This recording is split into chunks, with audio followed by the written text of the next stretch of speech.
السلام علیکم ورحمۃ اللہ تعالی وبرکاتہ۔ وعلیکم السلام ورحمۃ اللہ وبرکاتہ۔ درود شریف پڑھے۔ اللہم صلی علی سیدنا شفیعنا حبیبنا کریمنا نبینا مولانا محمد بارک وسلم صلی علیہ صلاۃ و سلام علیک یا سیدی یا حبیبی یا رسول اللہ صلی اللہ تعالی علیہ وسلم۔ گزشتہ درس میں یہ بات ہوئی تھی کہ حضور صلی اللہ تعالی علیہ وسلم کو اپنی طرح بشر کہنا یا بھائی کہنا یہ حرام ہے، اور اس سلسلے میں بہت سے فقہائے کرام کی باتیں آپ کے سامنے رکھی گئی۔ پھر اس کے بعد کچھ وہ حدیثیں یا وہ آیتیں کہ جس سے حضور صلی اللہ علیہ وسلم کا بشر ہونا ثابت ہوتا ہے وہ رکھا گیا آپ کے سامنے، اور اس کے جوابات۔ یہی سلسلہ چل رہا تھا کہ حضور صلی اللہ علیہ وسلم کو بشر کہنا، اس پر اعتراضات اور اس کے جوابات۔ اعتراض مطلب سوال۔ پانچواں سوال ان لوگوں کی طرف سے جو حضور کو بشر کہتے ہیں وہ اس طور پہ کرتے ہیں، وہ کہتے ہیں کہ حضور علیہ الصلاۃ والسلام حضرت آدم علیہ السلام کے اولاد سے ہیں، ہماری طرح کھاتے پیتے سوتے جاگتے اور زندگی گزارتے ہیں، بیمار ہوتے ہیں، موت آتی ہے۔ اتنی باتوں میں شرکت ہوتے ہوئے ان کو بشر یا اپنا بھائی کیوں نہیں کہا جائے؟ یہ ان کا اعتراض ہے۔ اب اس کا جواب مثنوی شریف میں اس طور پہ دیا گیا ہے کہ کفار نے کہا کہ ہم اور پیغمبر بشر ہیں۔ دلیل کفاروں نے کیا دی تھی؟ کافروں نے وہ کہتے تھے کیونکہ ہم اور وہ یعنی حضور صلی اللہ علیہ وسلم دونوں کھانے سونے میں برابر ہیں، ہم بھی کھاتے ہیں، حضور بھی کھاتے ہیں، ہم بھی سوتے ہیں، حضور بھی سوتے ہیں، لہٰذا حضور ہماری طرح بشر ہیں۔ یہ کافروں نے کہا تھا۔ اب مفتی احمد یار خان نعیمی فرماتے ہیں کہ اندھوں نے یہ نہیں جانا کہ انجام میں بہت بڑا فرق ہے۔ بھڑ اور شہد کی مکھی ایک ہی پھول چوستی ہے، مگر ایک سے زہر بنتا ہے اور ایک سے شہد بنتا ہے، حالانکہ پھول دونوں ایک ہی چوستی ہیں۔ اسی طرح ہرن کی بھی دو قسمیں ہوتی ہے، اور دونوں ہرن جو ہے سیم کھانا کھاتے ہیں، سیم پانی پیتے ہیں، لیکن ایک ہرن سے اس کا کھانا جب اس کے پیٹ میں جاتا ہے اور جب نکلتا ہے تو پاخانے کی شکل میں نکلتا ہے، اور دوسرا ہرن وہ ہے کہ وہی چیز وہ بھی کھاتا ہے لیکن اس سے مشک بنتا ہے۔ اسی طرح سے یہ جو اپنی طرح حضور کو بشر کہتے ہیں، یہ اگر کچھ کھائیں پئیں اور ان سے جو چیزیں نکلتی ہے وہ چیز ناپاک ہوتی ہے، پیشاب پاخانہ، لیکن حضور صلی اللہ تعالیٰ علیہ وسلم کے فضلات شریف بھی وہ بھی امت کے لیے شفا ہوتی ہے، لہٰذا اتنا بڑا فرق ہوتے ہوئے کیسے حضور ہماری طرح بشر ہو سکتے ہیں؟ یہ سوال تو ایسا ہی ہے جیسے کوئی کہے کہ میری کتاب اور قرآن شریف دونوں برابر ہیں، کیونکہ یہ دونوں ایک ہی روشنائی سے، ایک ہی کاغذ پر، ایک ہی قلم سے لکھی گئی، اور ایک ہی قسم کے حروف تہجی سے دونوں بنے ہیں، یعنی الف سے لے کر یا تک جو ورڈ اس میں ہے وہی قرآن شریف میں بھی ہے، ایک ہی پریس میں چھپی ہے، ایک ہی الماری میں رکھی گئی ہے، پھر ان میں فرق ہی کیا ہے؟ ایسا کوئی کہہ سکتا ہے نا؟ مگر کوئی بیوقوف بھی نہیں کہے گا کہ ان ظاہری باتوں سے ہماری کتاب اور ہماری کتاب جو ہے یہ قرآن کی طرح ہو گئی۔ نہیں، تو ہماری کتاب جب قرآن کی طرح نہیں ہو سکتی، حالانکہ اس کے بھی کالے کالے حروف قرآن شریف میں بھی جو ہے اس کے بھی، اس کا بھی کاغذ سیم رہتا ہے، اس کا بھی سیم، ایک ہی پریس سے چھپتی ہے، اس کے باوجود ان کتابوں میں اور قرآن شریف میں بہت بڑا فرق ہے، تو صاحب قرآن کی طرح کوئی بھلا کس طرح ہو سکتا ہے؟ یعنی حضور صلی اللہ علیہ وسلم کی طرح۔ یہ نہیں دیکھا کہ حضور کا کلمہ پڑھا جاتا ہے، ان کو معراج ہوئی، ان کو نماز میں سلام کرتے ہیں، ان پر درود بھیجتے ہیں، تمام انبیاء اور اولیاء ان کے خدام بارگاہ ہیں، یعنی حضور صلی اللہ علیہ وسلم کے۔ یہ اوصاف یعنی یہ خوبیاں ہمیں اور تمہیں کیا، ملائکہ کو بھی اللہ نے نہیں دی ہے۔ جتنی خوبی، جتنا اونچا مقام حضور کا ہے، فرشتوں کو بھی اللہ نے نہیں دیا ہے۔ تو کوئی انسان حضور کو اپنی طرح بشر کہے تو وہ زمانے کا سب سے بڑا بیوقوف ہوگا۔ کہتے ہیں محمد بشر لا کل بشر یاقوت حجر لا کل حجر، یعنی حضور علیہ السلام بشر ہیں لیکن عام بشر نہیں ہے۔ جس طرح کہ یاقوت ایک بہت قیمتی دھات ہوتا ہے، سونے سے بھی زیادہ مہنگا، یاقوت یہ بھی پتھر ہوتا ہے لیکن عام پتھر کی طرح نہیں ہوتا ہے۔ عام پتھر آپ کو ادھر ادھر پڑے ہوئے مل جائیں گے لیکن یاقوت پتھر آپ کو نہیں ملے گا، اس کو خریدا جاتا ہے۔ اچھا، بعض دیوبندی کہتے ہیں کہ اگر حضور کو بشر کہنا حرام ہے تو چاہیے کہ انسان یا عبد کہنا بھی حرام ہو۔ عبد کا معنی بندہ ہوتا ہے، کہ ان سب کے معنی قریب قریب ہیں، پھر تم کلمہ میں عبدہ و رسولہ کیوں کہتے ہو؟ یہ ان کی طرف سے اعتراض ہوتا ہے۔ تو اس کا جواب یہ ہے کہ لفظ بشر کفار حضور کی اہانت کی نیت سے کہتے تھے، یعنی حضور کی بے عزتی کی نیت سے، اور نبی کو رب نے انسان یا عبد بطور تعظیم کے ارشاد فرمایا ہے۔ اللہ نے قرآن شریف میں فرمایا خلق الانسان علمہ البیان، سورہ رحمان میں، اور سورہ بنی اسرائیل میں فرمایا وَأَسْرَىٰ بِعَبْدِهِ لَيْلًا۔ لہٰذا یہ الفاظ حضور صلی اللہ علیہ وسلم کے لیے، یعنی کہ انسان کا لفظ حضور کے لیے بولنا یا عبد کا لفظ بولنا، یہ تعظیماً کہنا جائز ہے، اور بشر کہنا حضور کو یہ حرام ہے۔ جیسے راعنا اور انظرنا دونوں کا معنی ایک ہی ہوتا ہے۔ راعنا کا مطلب ہماری رعایت کیجیے، اور انظرنا کا بھی مطلب ہماری رعایت کیجیے، لیکن منافقین جو ہے راعنا کا ایک دوسرا معنی، چرواہا کا معنی نکال کر یہ حضور کے لیے استعمال کرتے تھے۔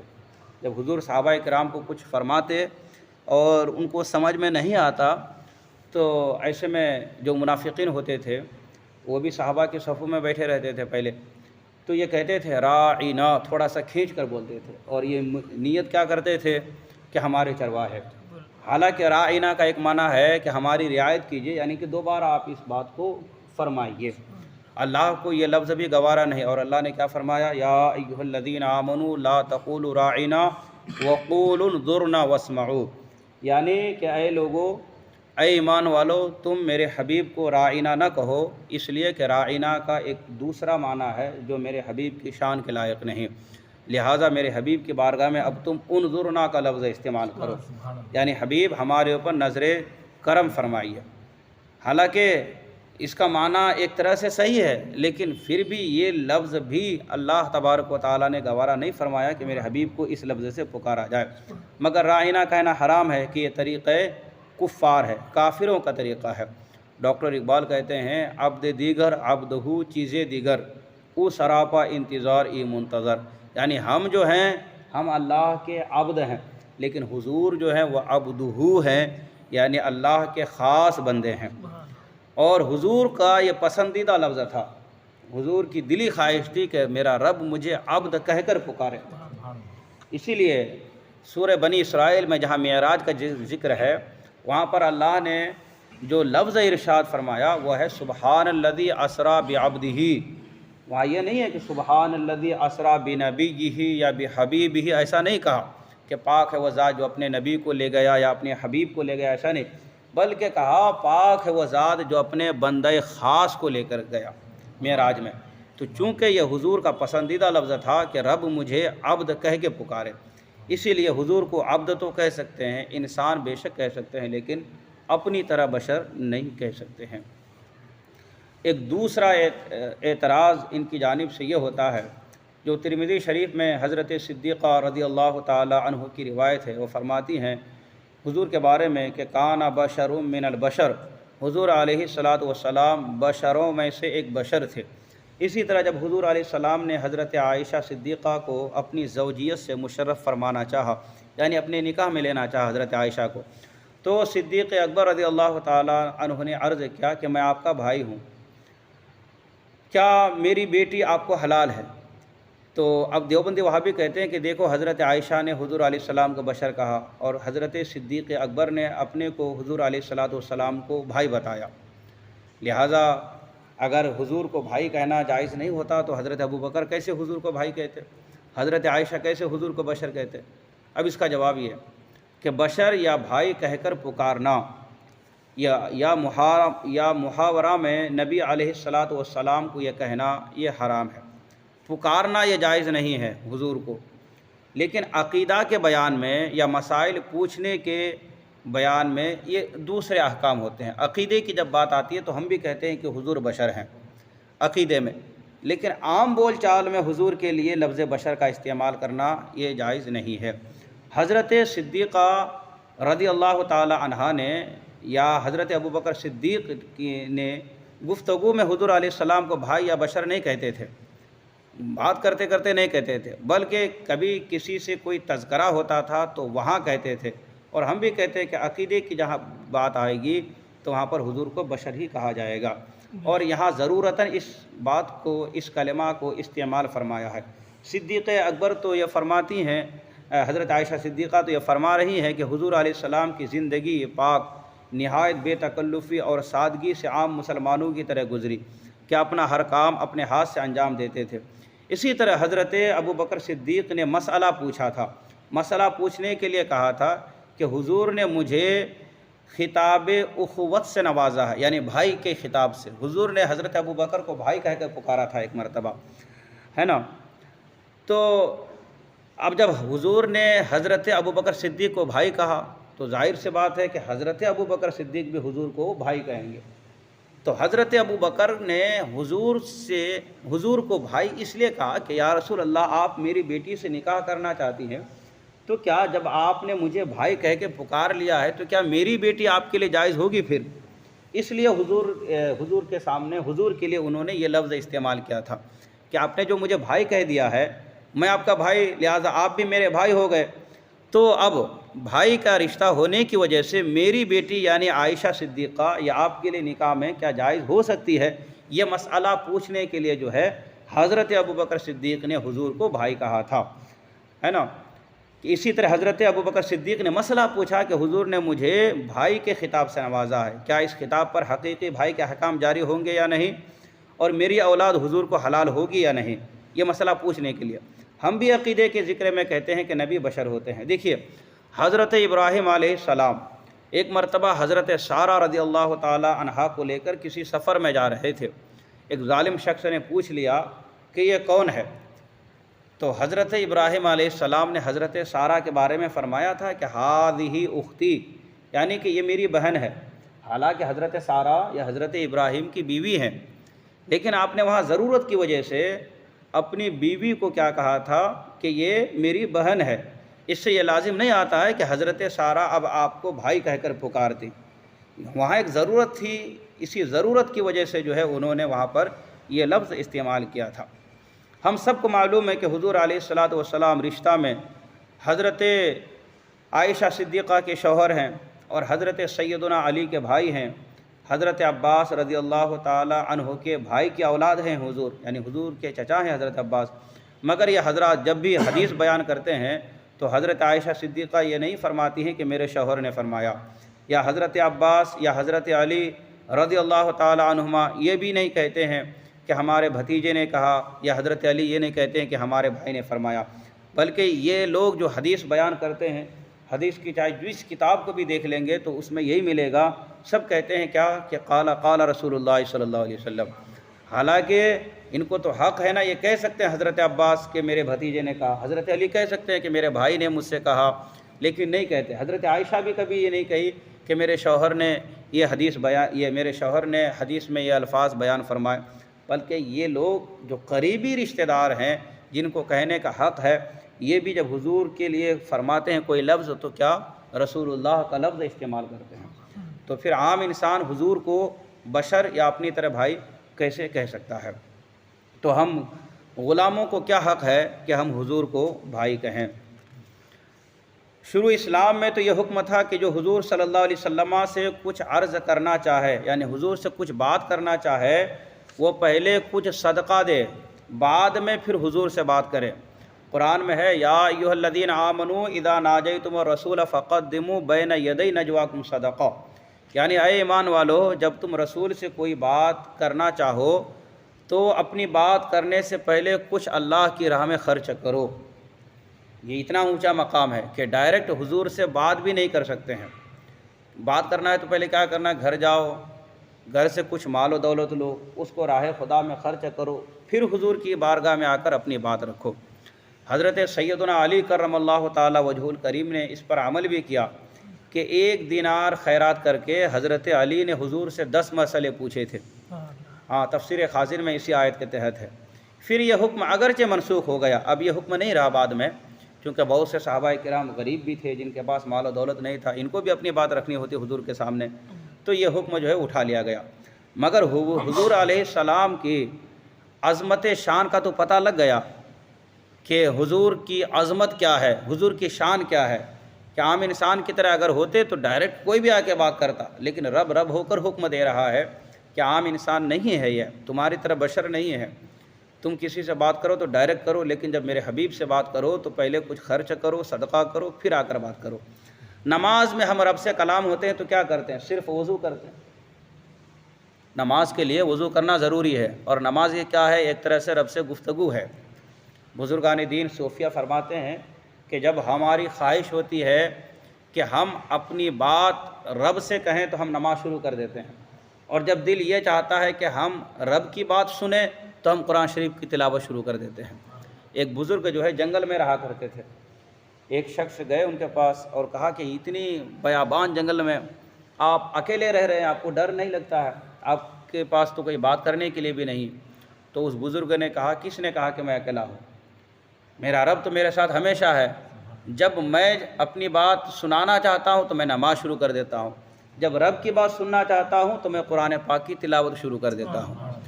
تو نماز کے لیے وضو کیا ہے؟ یہ ضروری ہے، رب سے بات کرنے کے لیے وضو کرنا ہے، لیکن حضور علیہ السلام سے اگر بات کرنا ہو تو صدقہ کرنا ہے۔ پھر بھائی کہنا کیسے جائز ہو سکتا ہے؟ یہاں تک بات تھی حضور علیہ السلام کو اپنی طرح بشر یا بھائی کہنا ناجائز و حرام ہے، اس پر اعتراضات اور اس کے جوابات ہوئے۔ اب دوسری بحث یہ کہ یا رسول اللہ پکارنا یہ جائز ہے یا نہیں، اور یا رسول اللہ کے ثبوت میں جو حدیثیں ہیں، جو قرآن پاک کی آیتیں ہیں، اس کو پیش کیا جاتا ہے۔ تھوڑا سا وقت لوں گا آپ کا۔ حضور علیہ السلام کو پکارنا قرآن کریم اور فرشتوں کے فعل سے، یعنی ان کے کام سے، اور صحابہ کرام کے فعل سے اور امت کے عمل سے یہ ثابت ہے، یعنی حضور کو پکارنا۔ قرآن کریم نے بہت مقامات میں حضور علیہ السلام کو ندا فرمائی، کہیں کہا یا ایھا النبی، کہیں کہا یا ایھا الرسول، کہیں کہا یا ایھا المدثر، کہیں کہا یا ایھا المزمل وغیرہ۔ ان تمام آیات میں حضور علیہ السلام کو پکارا گیا ہے۔ پکارنے کا مطلب کیا؟ جیسے کہ ہم اور آپ اپنی زبان میں بلاتے ہیں نا، اے بکر، اے عمر، یہ اے اردو میں، ہندی میں۔ عربی میں اے کی جگہ پہ یا کا لفظ استعمال ہوتا ہے۔ یا رسول اللہ کا مطلب کیا ہوا؟ اے اللہ کے رسول صلی اللہ تعالیٰ علیہ وسلم۔ یا ایھا النبی کا مطلب کیا ہوا؟ اے غیب کی خبر دینے والے نبی، ہے نا، نبی کا معنی ہی ہوتا ہے غیب کی خبریں دینے والا۔ یا ایھا رسول کا مطلب کیا ہوا؟ اے رسول۔ تو یا کا مطلب کیا ہوتا ہے؟ اے۔ یا جو ہے یہ پکارنے کے لیے آتا ہے۔ قرآن پاک میں بہت سی جگہ پر آپ کو یا کے لفظ ملیں گے جو حضور کے لیے استعمال ہوئے ہیں۔ ہاں، دیگر انبیاء کرام کو ان کے نام سے پکارا گیا ہے۔ حضرت موسیٰ کو یا موسیٰ کہہ کے پکارا گیا، حضرت عیسیٰ کو یا عیسیٰ، اسی طرح حضرت یحییٰ کو یا یحییٰ، حضرت ابراہیم کو یا ابراہیم، اور حضرت آدم کو یا آدم وغیرہ۔ مگر محبوب علیہ السلام کو پیارے پیارے القاب سے اللہ نے ندا فرمائی ہے، بلکہ قرآن کریم نے عام مسلمانوں کو بھی پکارا، اور کیا کہہ کر لفظ کون سے استعمال ہوئے؟ اللہ فرماتا ہے یا ایھا الذین آمنو۔ تو یہ یا کا لفظ جو ہے اس کا معنی کیا ہے؟ اے۔ تو اب اس کا معنی کیا ہوا؟ اے ایمان والو۔ اللہ مومنوں کو بھی پکار رہا ہے یا ایھا الذین آمنو کہہ کر، اور مسلمانوں کو حکم دیا کہ ہمارے محبوب علیہ السلام کو پکارو مگر اچھے القاب سے۔ لا تجعلوا دعاء الرسول بینکم کا دعاء بعضکم بعضا۔ اس میں حضور علیہ السلام کو پکارنے سے نہیں روکا گیا، بلکہ فرمایا گیا کہ اوروں کی طرح میرے حبیب کو نہ پکارو۔ قرآن نے فرمایا ادعوہم لآبائہم، ان کو اب ان کے باپ کی طرف نسبت کر کے پکارو۔ اس آیت میں اجازت ہے کہ حضرت زید ابن حارثہ رضی اللہ تعالی عنہ کو پکارو۔ یہ حضرت زید بن حارثہ رضی اللہ تعالی عنہ یہ وہ خوش نصیب صحابی ہیں کہ جو حضور علیہ السلام کے غلامی میں آئے تھے۔ یہ حضرت خدیجۃ الکبریٰ کے پاس تھی حضرت زید۔ حضرت خدیجہ کا جب نکاح ہوا نا حضور سے، تو حضرت خدیجہ نے اپنا سب کچھ چونکہ حضور کے اوپر قربان کر دیا، لہٰذا انہوں نے اپنا غلام بھی حضور کو دے دیا۔ اور غلام کون تھے؟ حضرت زید بن حارثہ۔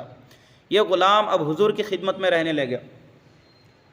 ان کے والد کو جب معلوم ہوا، بہت تلاش کیے ادھر ادھر، جب معلوم ہوا کہ میرا بیٹا مکے میں ایک نبی کے پاس ہیں جنہوں نے نبوت کا دعویٰ کیا ہے، تو ان کے باپ جو ہے بہت سے مال و دولت اور ساتھ میں اپنے بھائی یعنی حضرت زید بن حارثہ کے چچا اور کچھ لوگوں کو لے کر آئے تھے تاکہ حضور سے بات کر کے اپنے بیٹے کو آزاد کرا کے گھر لے کر جائیں گے۔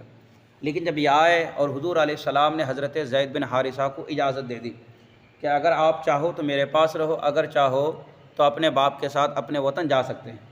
تو حضرت زید بن حارثہ رضی اللہ تعالی عنہ نے کہا، یا رسول اللہ صلی اللہ علیہ وسلم، مجھے اپنے باپ کی جدائی تو برداشت ہے لیکن آپ کی جدائی مجھے برداشت نہیں ہے، مجھے اپنے سے دور مت کیجیے۔ آپ نے اپنے باپ کو انکار کر دیا، کہا میں آپ کے ساتھ اپنے وطن نہیں جاتا، میری زندگی یہیں اچھی گزر رہی ہے، میں حضور ہی کے ساتھ رہنا چاہتا ہوں۔ یہ حضرت زید بن حارثہ رضی اللہ تعالی عنہ کو حضور علیہ السلام پیار سے بیٹا کہہ کے پکارتے تھے، حضرت زید بن حارثہ کو۔ اور یہ اسلام میں جائز ہے کہ کوئی کسی کے بیٹے کو رکھے، اس کو متمنی بیٹا بولتے ہیں، کوئی کسی کے اولاد کو پال لے، تو جو جس کے اولاد کو پال لیتا ہے نا، تو بچہ جو ہے جس کی پرورش میں ہے اسے باپ کہہ کے پکارتا ہے، اور وہ جو ہے اس بچے کو حالانکہ اس کا اپنا بیٹا نہیں ہے، کسی دوسرے کا ہے، پال رہا ہے، لیکن اس کو بیٹا کہہ کے پکارتا ہے۔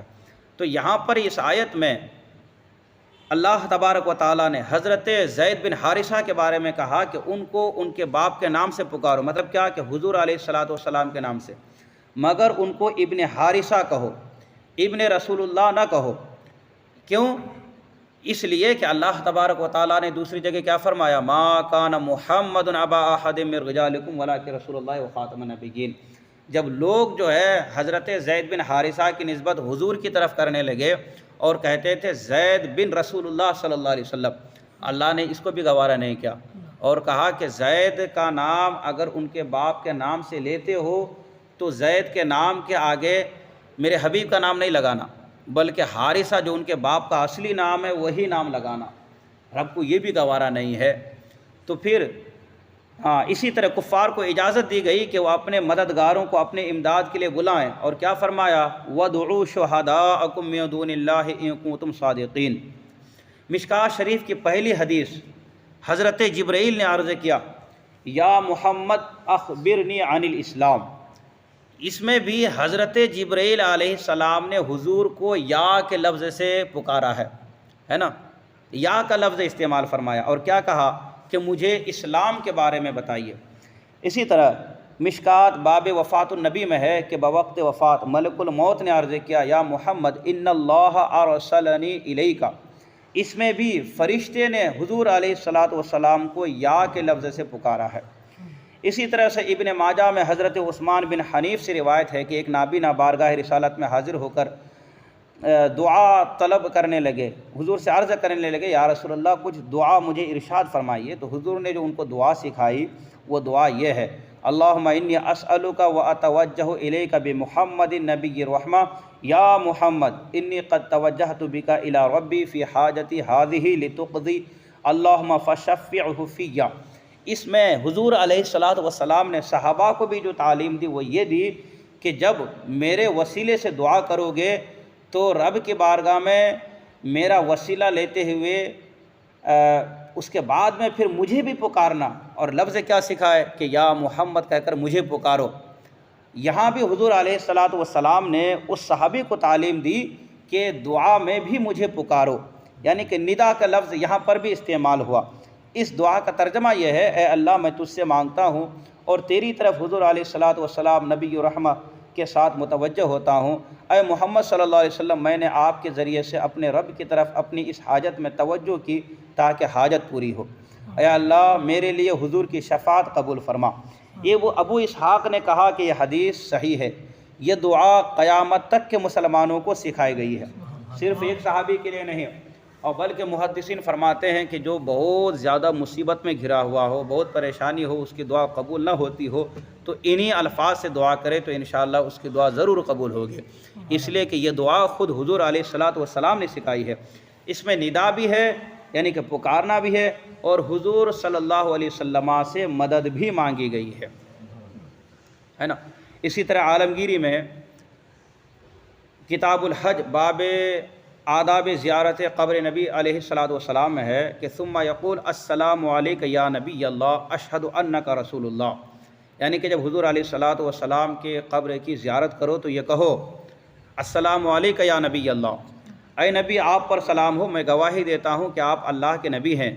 پھر فرماتے ہیں فتویٰ عالمگیری میں، اچھا یہ فتویٰ عالمگیری وہ کتاب ہے کہ جس کو حضرت اورنگزیب عالمگیر رحمۃ اللہ تعالیٰ علیہ نے اس زمانے کے 500 بڑے بڑے علماء کو جمع کر کے لکھوایا تھا۔ یہ تمام علماء نے مل کر اس مسئلے کو لکھا ہے کہ حضور کے قبر کے پاس اگر تمہیں جانے کا شرف مل جائے، موقع مل جائے وہاں مزار اقدس میں، تو جا کر اس طرح سے سلام کرنا، کیسے؟ السلام علیکہ یا نبی اللہ اشہد انک رسول اللہ۔ تو اگر یا رسول اللہ کہنا جائز نہیں ہوتا، نعرہ رسالت لگانا جائز نہیں ہوتا، تو یہ فتویٰ عالمگیری کے اتنے بڑے بڑے علماء کرام یہ مسئلہ کیوں بیان کرتے ہیں اور کیوں لوگوں کو حکم دیتے کہ تم جا کر حضور کے بارگاہ میں اس طرح سے سلام عرض کرنا۔ صدیق اکبر کو سلام جو پیش کرنے کا طریقہ بتایا گیا اسی فتویٰ عالمگیری میں، وہ یہ ہے کہ السلام علیکہ یا صاحب رسول اللہ فی الغار، پھر فرماتے ہیں فیقول السلام علیکہ یا امیر المؤمنین، پھر فرماتے ہیں السلام علیکہ یا مظہر الاسلام، پھر فرماتے ہیں السلام علیکہ یا مکسر الاسنام۔ ان تمام سلاموں میں حضرت ابوبکر صدیق کو یا کے لفظ سے پکارا گیا ہے، اور یا کا معنی ہی ہوتا ہے پکارنا، ندا دینا، کسی کی توجہ کو اپنی طرف مبذول کرنا۔ اس کا مطلب کیا؟ اس کا معنی کیا؟ یعنی کہ آپ پر سلام ہو اے رسول اللہ کے سچے جانشین، آپ پر سلام ہو اے رسول اللہ کے غار کے ساتھی، اور حضرت فاروق کو یوں سلام کرے کہ آپ پر سلام ہو اے مسلمانوں کے امیر، آپ پر سلام ہو اے اسلام کو چمکانے والے، آپ پر سلام ہو اے بتوں کو توڑنے والے رضی اللہ تعالیٰ عنہما۔ اس میں حضور علیہ الصلاۃ والسلام کو بھی ندا ہے اور حضور کے پہلو میں آرام فرمانے والے حضرت صدیق اکبر اور حضرت عمر فاروق کے لیے بھی ندا ہے، یعنی کہ ہر ایک کو پکارنے کا حکم دیا گیا ہے۔ اکابر امت اولیاء ملت مشائخ و بزرگان دین اپنی دعاؤں اور وظائف میں یا رسول اللہ کہتے ہیں۔ دیکھیے قصیدہ بردہ شریف میں امام بوصیری رحمۃ اللہ تعالیٰ علیہ، بہت بڑے بزرگ ہیں یہ امام بوصیری رحمۃ اللہ تعالیٰ علیہ، یہ وہ خوش نصیب ہیں کہ جن کو حضور علیہ الصلاۃ والسلام نے خواب میں اپنی مبارک چادر عطا فرمائی، صبح اٹھے تو وہ چادر ان کے کندھے پر موجود تھی، اسی لیے اس قصیدے کا نام قصیدہ بردہ شریف ہے۔ بردہ کا مطلب چادر ہوتا ہے۔ انہوں نے قصیدہ بردہ شریف میں ایک شعر لکھا ہے، اور اچھا یہ قصیدہ بردہ یہ حضور کی بارگاہ میں مقبول ہے، اس کا ایک ایک شعر حضور کے بارگاہ میں مقبول ہے۔ انہی کے زمانے میں ایک صوفی نے دیکھا کہ مجلس لگی ہوئی، صحابہ کرام موجود ہے، حضور بھی بیٹھے ہوئے ہیں، اور اسی مجلس میں امام بوصیری رحمۃ اللہ تعالیٰ علیہ حضور کے بارگاہ میں قصیدہ بردہ شریف سنا رہے ہیں اور حضور جھوم رہے ہیں۔ تو کیا پتہ چلا کہ یہ حضور کے بارگاہ میں مقبول ہے قصیدہ بردہ شریف۔ اس کا ایک شعر دیکھیے، وہ کیا فرماتے امام بوصیری حضور کے بارے میں؟ فرماتے ہیں یا اکرم الخلق مال من الوذ به سواک عند حلول الحادث العمامی۔ یہاں بھی انہوں نے حضور کو یا کے لفظ سے پکارا، مطلب کیا کہ اے بہترین مخلوق یعنی حضور صلی اللہ علیہ وسلم، آپ کے سوا میرا کوئی نہیں کہ مصیبت عامہ کے وقت میں جس کی پناہ لوں۔ یا رسول اللہ آپ ہی ہیں، آپ کے سوا کوئی نہیں کہ جب کوئی مصیبت آئے تو میں آپ ہی کی پناہ لیتا ہوں۔ یہاں پر حضرت امام بوصیری اتنے بڑے امام نے حضور کو یا کے لفظ سے پکارا۔ اگر یا کا لفظ پکارنا شرک ہوتا تو حضرت امام بوصیری رحمۃ اللہ تعالیٰ علیہ کیسے پکارتے؟ اچھا یہ تو امام بوصیری رہے جن کے گھر سے دین پھیلا ہے، یعنی امام زین العابدین رضی اللہ تعالیٰ عنہ، حضور صلی اللہ علیہ وسلم کے نواسے، امام حسین رضی اللہ تعالیٰ عنہ کے بیٹے امام زین العابدین کیا فرماتے ہیں؟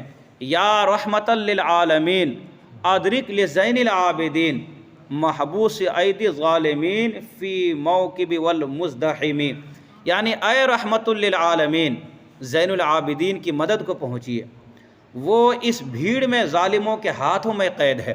حضرت امام زین العابدین رضی اللہ تعالیٰ عنہ حضور کو پکار رہے ہیں، اور یہ کب پکار رہے ہیں؟ حضور کے ظاہری پردہ فرمانے کے بعد۔ اگر حضور کو پکارنا جائز نہیں ہوتا تو کیا امام زین العابدین سے بڑھ کر ان کے پاس معاذ اللہ علم ہے؟ امام زین العابدین سے زیادہ یہ دین کو سمجھنے والے ہیں، جب امام زین العابدین پکارتے ہیں تو پھر ہم کیوں نہ پکاریں، کیونکہ ہم بھی امام زین العابدین رضی اللہ تعالی عنہ کے غلام ہیں، اور الحمدللہ ہمارا وہ مسلک ہے، وہ عقیدہ ہے جو امام زین العابدین کا ہے، امام بوصیری رحمۃ اللہ تعالی علیہ کا ہے۔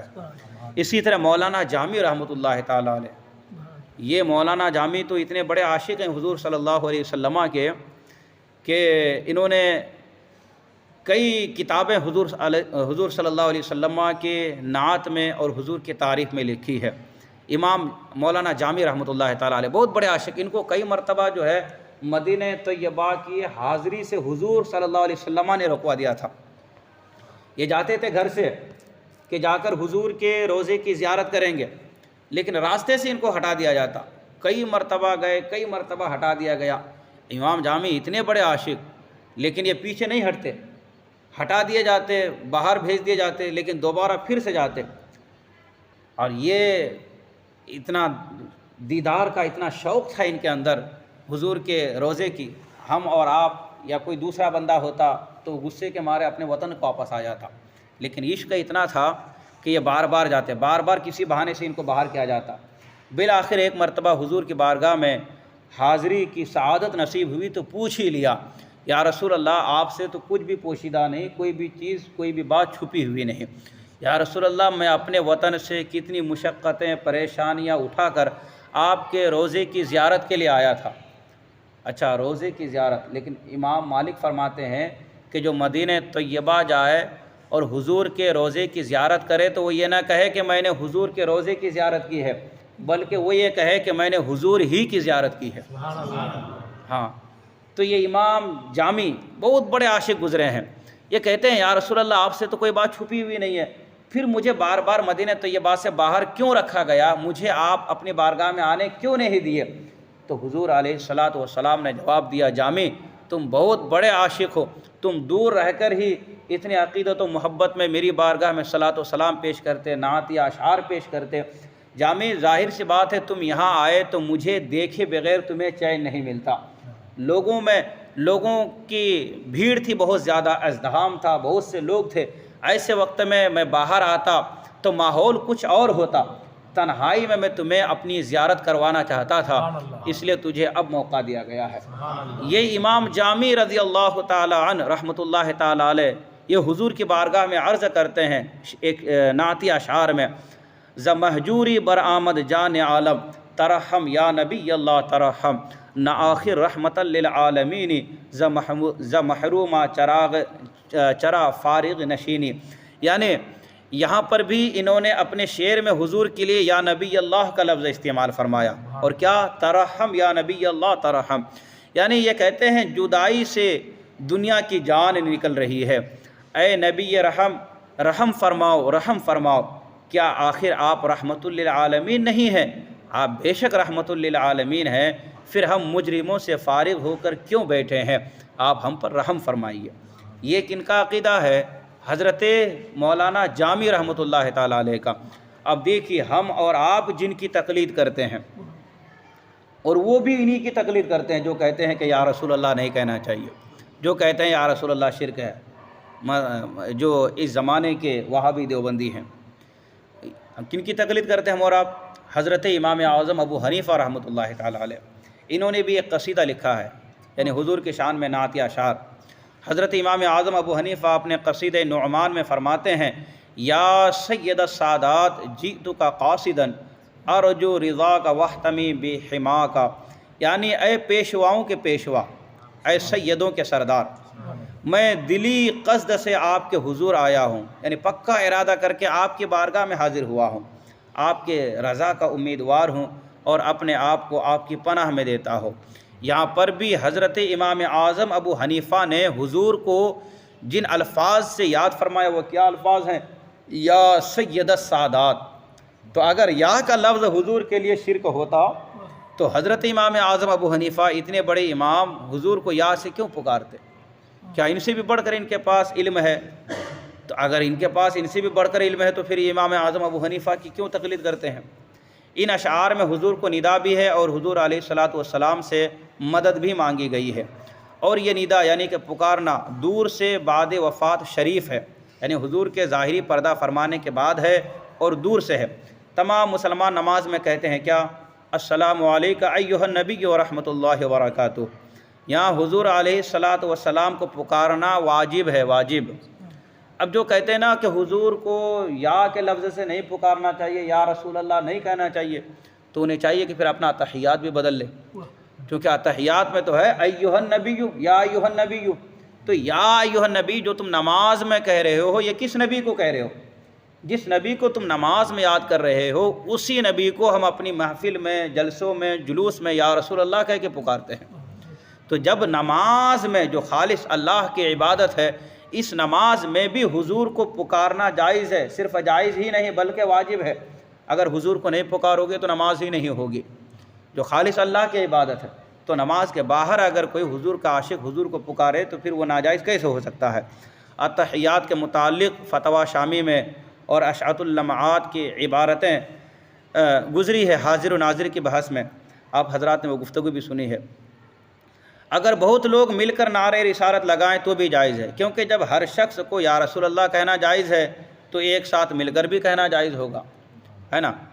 چند مباح چیزوں کو ملانے سے، چند جائز چیزوں کو ملانے سے وہ جو ٹوٹل کچھ بن کر تیار ہوتا ہے تو وہ بھی جائز ہوتا ہے۔ مثال کے طور پر آپ بریانی پکاتے ہیں تو اس میں اگر ہر چیز جائز ہے، ہر چیز حلال ہے تو بریانی حلال ہوگی۔ الگ الگ ہے چیزیں، چاول ہے تو اس میں مسالے ہیں، تو گوشت ہے تو پانی ہے، نمک ہے، مرچ ہے، کیا کیا ہے، تو یہ سب چیزیں چونکہ جائز ہے الگ الگ، تو ان چیزوں کو ملا کر ہم نے پکایا تو بریانی بن گئی۔ تو جب الگ الگ جائز تھی تو بریانی جائز ہوگی۔ لیکن اگر الگ الگ میں سے جائز نہیں ہوتی، مثال کے طور پر حرام گوشت ہے، کسی دیوبندی کا کاٹا ہوا گوشت ہے، یہ اگر بریانی میں ملا دیے تو پوری بریانی حرام ہو جائے گی، اب اسے کھانا جائز نہیں۔ تو الگ الگ چیزیں اگر جائز ہے تو اس کا مجموعہ یعنی جو بن کے تیار ہوتا ہے وہ جائز ہوتا ہے۔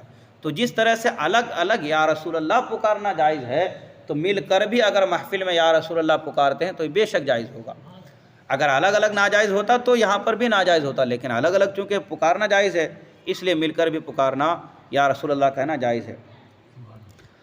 ہاں، اس کا ثبوت صراحتاً بھی ہے۔ مسلم شریف کے جلد اول میں آخری بات عرض کر رہا ہوں، حضرت براء رضی اللہ تعالیٰ عنہ کی روایت ہے کہ جب حضور علیہ الصلاۃ والسلام ہجرت فرما کر مدینہ پاک داخل ہوئے نا، فصعد الرجال والنساء فوق البیت وتفرق الغلمان والخدام فی الطرق ینادون یا محمد یا رسول اللہ، یا محمد یا رسول اللہ۔ یعنی کہ جب حضور صلی اللہ علیہ وسلم ہجرت فرما کر مدینہ طیبہ گئے تو اس وقت عورتیں اور مرد گھروں کی چھتوں پر چڑھ گئے اور بچے اور غلام یہ گلی کوچوں میں ٹہلنے لگے اور نعرہ کیا لگاتے تھے؟ یا محمد یا رسول اللہ، یا محمد یا رسول اللہ۔ اور ہم بھی جو اپنے جلسوں میں نعرہ لگاتے تو وہی نا، یا نعرہ رسالت یا رسول اللہ۔ تو یہ یا رسول اللہ پکارنا، یا رسول اللہ کہنا، یہ صحابہ کرام کا طریقہ ہے۔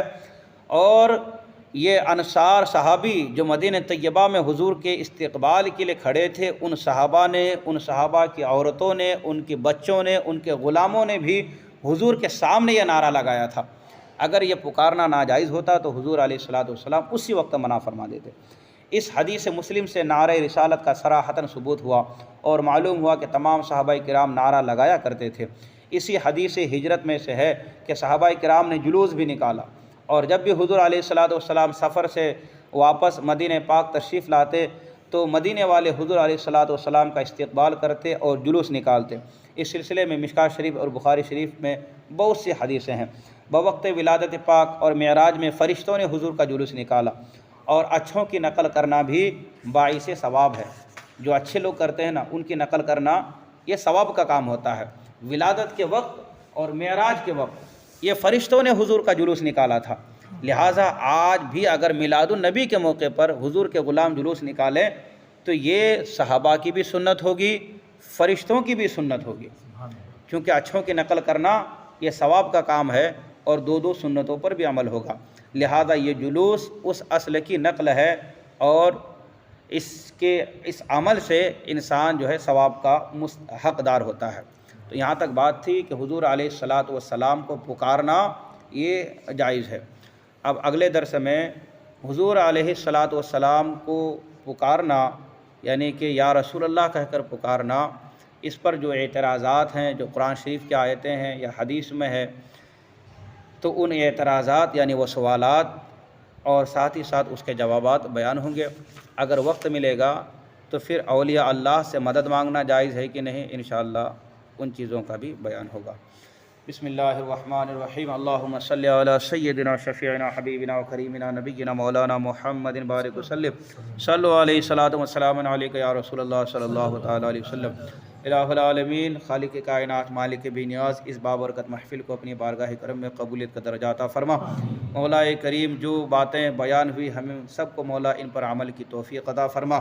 ہمارے دلوں میں اپنے حبیب صلی اللہ علیہ وسلم کی، صحابہ کرام کی، اہل بیت اطہار کی سچی پکی محبت پیدا فرما۔ بد مذہبوں کی بد مذہبیت سے، گمراہوں کی گمراہی سے مولا ہماری حفاظت فرما۔ یا الہ العالمین، جو لوگ نادانی کی وجہ سے یا ہٹ دھرمی کی وجہ سے تیرے حبیب کی شان سمجھنے سے قاصر ہے مولا تعالیٰ، انہیں دین کی صحیح سمجھ عطا فرما، راہ راست کی مولا انہیں ہدایت نصیب فرما۔ یا الہ العالمین، بد مذہبوں سے، صلح کلیوں سے مولا تعالیٰ ہماری حفاظت فرما۔ یا الہ العالمین، مسلک حق، مسلک اعلیٰ حضرت پر قائم و دائم فرما۔ الہ العالمین، جماعت رضا مصطفیٰ انند پور کو مولا دن دنیا چوگنی ترقی عطا فرما۔ اس کے تمام ارکان و ممبران کے حوصلوں کو بلند سے بلند تر فرما۔ الہ العالمین، ہر قسم کے آفتوں سے، بلاؤں سے مولا تعالیٰ اس تحریک کی اور اس تحریک کے تمام ارکان و ممبران کی حفاظت فرما۔ یا الہ العالمین، ہر نیک جائز مقاصد میں، ارادوں میں کامیابی و کامرانی عطا فرما۔ مولا جتنے بھی لوگ حاضر ہیں سب کی حاضری کو قبول فرما۔ کس کے دل میں کیا نیک ارادے ہیں مولا تو علیم خبیر بہتر جانتا ہے، سب کے نیک جائز مقاصد میں کامیابی و کامرانی عطا فرما۔ یا الہ العالمین، ہمارے علم میں، عمل میں، تقوی طہارت میں مولا برکت عطا فرما۔ اس محفل کی برکت سے مولا تعالیٰ فلسطین کے مظلوم مسلمانوں پر خاص اپنا رحم فرما۔ مولا تو کریم ہے، ان پر کرم فرما۔ قبلہ اول مسجد اقصی کے مولا حفاظت فرما۔ ظالموں کو خائب و خاسر فرما، مسلمانوں کو کامیابی و کامرانی عطا فرما۔ الہ العالمین، ایمان کی حالت پر ہمارا خاتمہ بالخیر فرما۔ اللهم ربنا تقبل منا انك انت السميع العليم وتب علينا انك انت التواب الرحيم ان الله وملائكته يصلون على النبي يا ايها الذين امنوا صلوا عليه وسلموا تسليما اللهم صل على سيدنا شفيعنا حبيبنا وكريمنا نبينا مولانا محمد بارك وسلم صلوا عليه صلاة وسلام عليك يا رسول الله صلى الله عليه وسلم سبحان ربك رب العزة عما يصفون وسلام على المرسلين والحمد لله رب العالمين حق لا اله الا الله محمد